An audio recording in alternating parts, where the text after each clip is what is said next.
Troll in the Dungeon! Greetings and welcome to another episode of Troll in the Dungeon. I am Stephen Gasinski, the troll in said dungeon. So today I'm going to be reviewing the Pixar film ElemenTroll.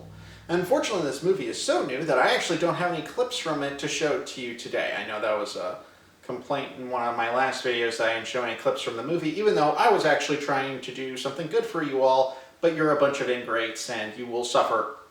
But from now on, I will make sure you suffer accordingly. So, this film was directed by Peter Sohn, who also directed The Good Dinosaur, so we're already off to a great start. Not only that, he's also one of the story writers of this movie, so we are in fantastic hands. At least Thomas Newman does the movie, so does the score for the movie, so at least we have that going for it. Starring Lisa Lewis. So, what did I think of the movie? Had a really charming opening. There was a lot going on, but it was really well done with the world building. There wasn't a huge amount of voiceover or anything. It was actually following the filmmaker rule of show, don't tell. There are a lot of great parts in it. I highly recommend watching the first 45 minutes of the movie, because right about 45 minutes, that's when it started going downhill into a cinder. Well, that was dumb. So, why do I say about 40 to 45 minutes in? Well, there's this main character named Ember, who Lisa Lewis plays, and then we have the introduction of the counterpart in the movie, Wade. I do not know how to pronounce the actor's name, so I'm not even going to try, because that's even more insulting. And then they start giving hints of a love story, and what in the name of are you there, God? It's me, Margaret, were you thinking? Here's the thing with Pixar. The times they do love stories well is when they already have it as a pre-established thing. I know, everyone loves Up. Let's be honest. Overall, Up is an average movie. But the first 10, 15 minutes or so, telling Carl and his wife's love story is what gets you invested in the movie. That's also, one, a great opening. Two, there's very limited dialogue. Three, it's actually told really well, and it actually talks about the true, the good, and the beautiful of how a loving marriage can actually bring about a sense of completion, and how difficult it is for when you lose a spouse that you are really, or you have a relationship breakup or anything like that, shows that you have a really hard time adjusting to life. So in this movie, they introduce a love story.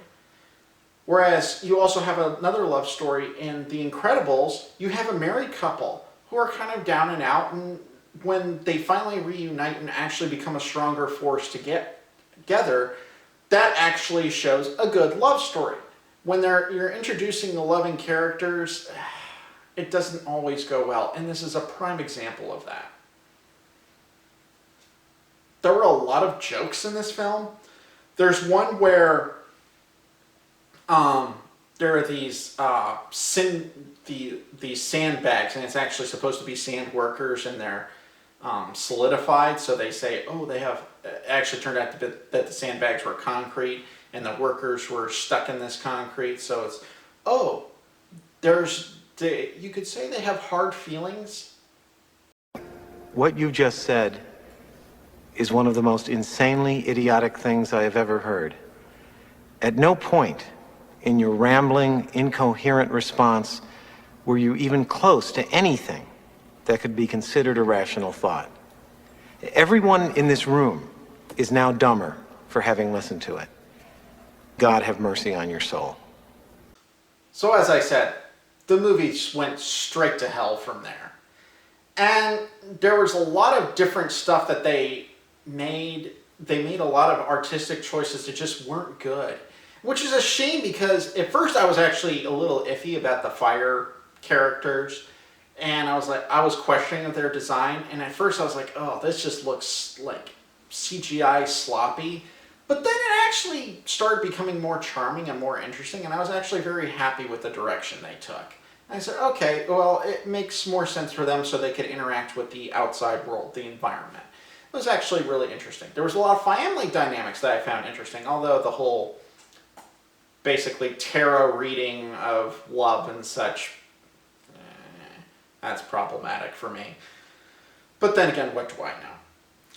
So there's one point where the mother who does this love reading business tries to get this love, to test the love between Ember and Wade. And there's one point where Wade basically tries to reflect the light off of Ember's flame to light the candle, and That's not how the Force works. exactly, that's not how physics work. You have to have a magnifying glass, not water.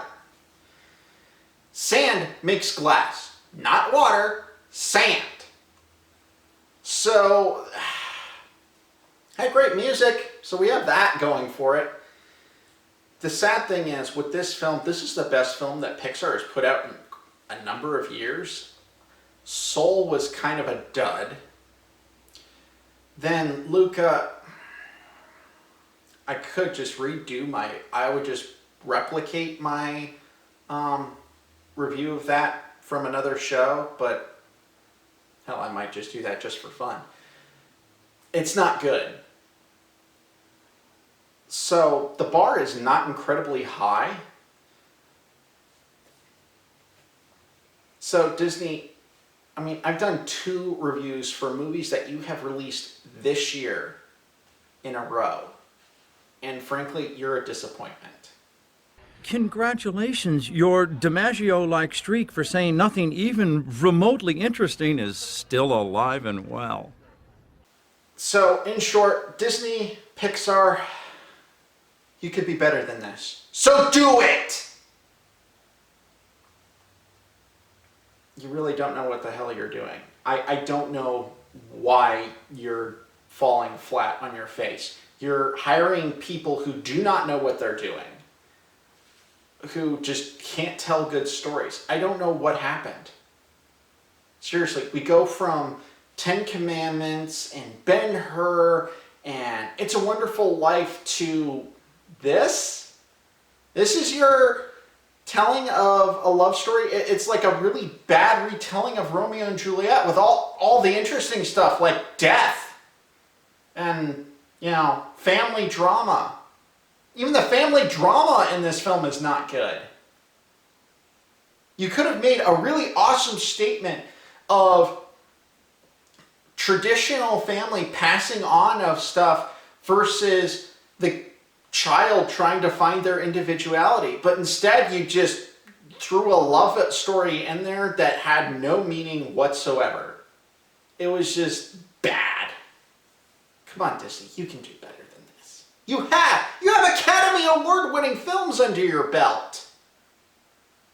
You have films that make the $1 Billion Club. Pixar was pumping out a $1 billion film after a $1 billion film after a $1 billion film. Frankly, this one, in its worldwide gross, broke even and made a little bit of money, but domestically it flopped.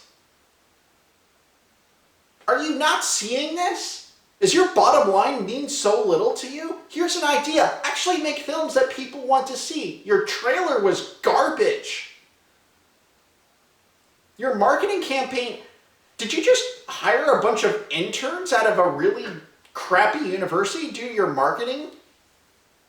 Because that's what it looks like to me.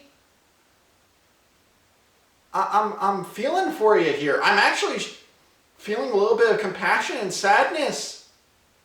And I'm not just saying that because I'm trying to build marketing. I'm saying this because I'm hurting for you. I love movies. This is why I do this channel. I love film. But you gotta give me something to work with here. I can't just live off of rage, even though I'd like to try. You're better than this. And it's not, I'm not talking about 40 years ago. I'm talking about 10 years ago. Incredibles 2. Within my lifetime, 2 excellent films. Wreck-It Ralph and Ralph Breaks the Internet. I know that's not Disney. I know that's not Pixar, but it's Disney brand. Come on, guys. You have the legend of Walt Disney going for you. You have the Disney brand that they spent decades upon decades building. But you're flopping.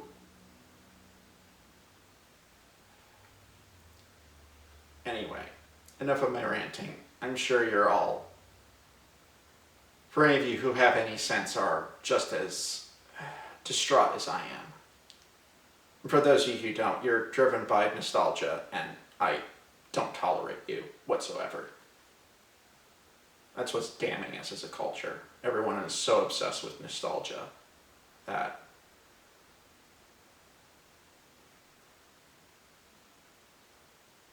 think, oh, this brand will always be here. It won't. There's the question of Warner Brothers being bought by Universal in the next couple of years. Warner Brothers is one of the giants of the film industry. I know this is supposed to be a Disney film, but if Warner Brothers can go down, Disney's not too far behind if they keep making these kind of bad mistakes and errors.